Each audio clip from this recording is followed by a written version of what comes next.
Okay, so now the first thing I did when I was given those beautiful mushrooms is, and that was from the Salvation Army Furniture Depot. And first thing I did was go out and, well, first thing I did was, ooh, yay, I can make some, or try to make some mycelium trays. But anyway, so then I thought, okay, well, what do I need? I was trying to plan out what I could get that would be sort of like what I actually need, but from the dollar store. So,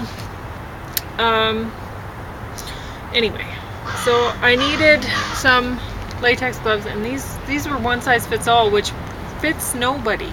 Terrible. They were really hard to use. So eventually, I gave up, and I just kept washing my hands and hoping for the best. But I did the important stuff probably with this anyway. But I needed some of these. These were for bleaching everything. So the kitchen got really well cleaned, and it doesn't matter because this is twice a year I bleach. So I'll bleach whatever. The light switches, the doorknobs, the whatever. So I bleach, and then feel pretty good about it. So I was gonna bleach anyway, and then in a couple days of the panchakarma, I'll be eliminating my toxins. So I'm getting all the bleaching done, and then hopefully that'll be gone with the detox, right? So anyway, so I bleached out the kitchen, and then so that's, and then I gave myself a bath after I bleached.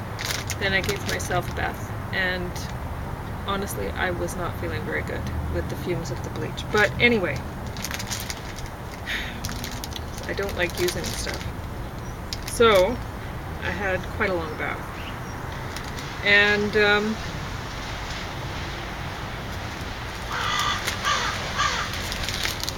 then I'd use plastic drop sheet, which I was looking through what they had at the dollar store, and I'd went to another dollar store before, and they had something that looked like vapor barrier plastic, so you could actually see through it pretty well. This, you couldn't see through it very well, you may have noticed, but this was, out of the ones that they had at the dollar store I went to this time, this was the best that I could see for seeing through. But I definitely recommend vapor barrier plastic, not this. So anyway, I taped that up to around the fume hood and the stove, and leaving myself an opening at the front. And last night I dishwasher. So yesterday I put all the jars and that tile that I was going to use for a table or whatever. I washed all that in the dishwasher, and then I put the jars, after the drop sheet, I also put one over the door, and I put the baby gate for the door to the kitchen because I didn't want any dogs in there. I didn't want anyone in there. And what else did I do? I took the jars. No, that's good. And I bleached the outside of the jars because I was a little bit worried about that. So I did that with about a 10% bleach solution, and then I rinsed off with boiling water, and then I took you can go ahead and eat. Then I took the rubbing alcohol, and I put rubbing alcohol around the rim and on the lid, and then, like, while I was doing the agar, so you buy a package of agar powder, and I mixed it up pretty thick. So anyway, and this, I think this cost me about $5 for a package, but I did a lot of jars. Anyway, so then I boiled some water in the kettle, and I stirred the agar. Well, actually, first I did the shake method with the jar, with the agar and the water, and then just to make sure some of the bigger clumps were dissolved, I stirred it. So anyway, and then I poured it, I used a little kettle, and I poured the agar, which was dissolved in water and still quite thick, into each baby food jar. And then I put my dust mask on. I don't know where I put, oh, that's the one I used, but this, anyway, 2 dust masks. I have an extra one. And the one I used is there. So anyway, I put that on after my bath, and well, I had my hair tied back so that it wouldn't be flying around, getting me into trouble. And then, so I lit my tea light candle. I alcoholed all the outside of this and as much as I could, and I extended the blade out as far as I could, and I alcoholed everything. And then I took my tea light candle, lit it, and then I put the blade out as far as I would be using it, and then I heated it with the flame.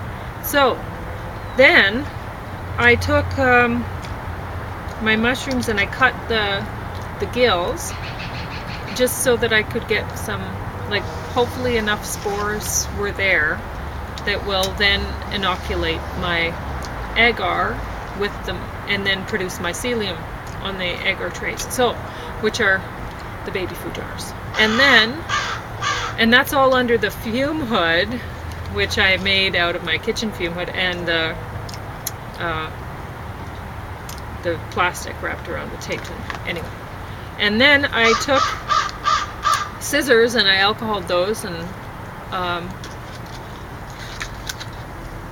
use this. So this is Medicare clear tape, and it's breathable.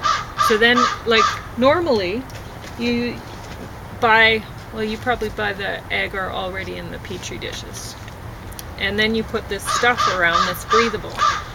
But I didn't have petri dishes, I didn't have that stuff, and I know baby food jars are breathable as those plastic petri dishes are.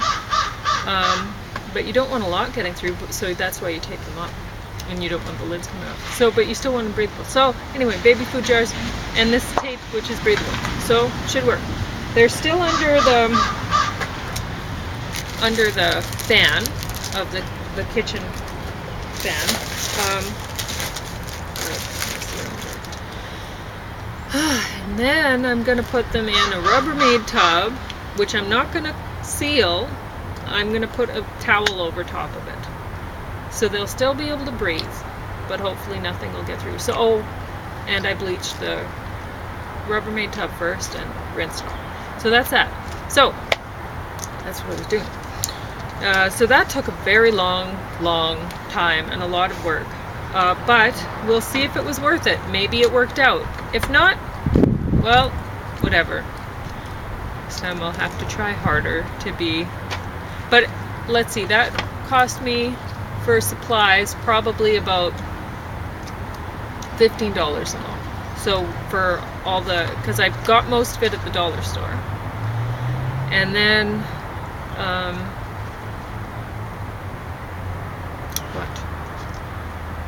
oh, the agar. I got it at the Asia market. So the agar cost me a fair amount because I can't get that at the dollar store as far as I know, or none that I've been to.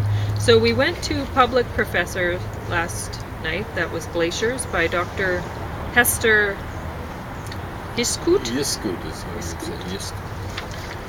And I thought she did a pretty good job. I wrote out a lot of notes here. I could tell you about it.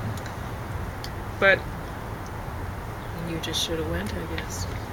So I covered the whole inside and the whole back with notes.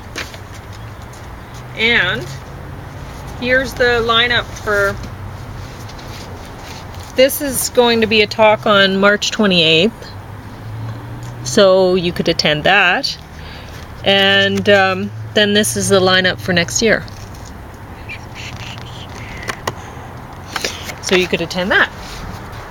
Now, I borrowed this book from Library Loan, The Celtic World. Now, I didn't mean to borrow this book. I meant to borrow The Great Courses with the same title.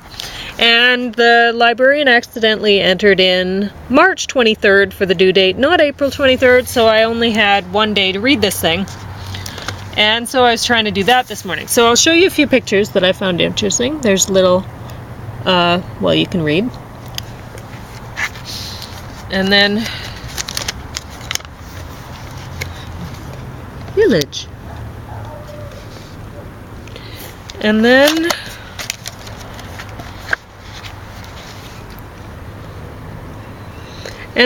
there was another one, but I didn't mark it down. It was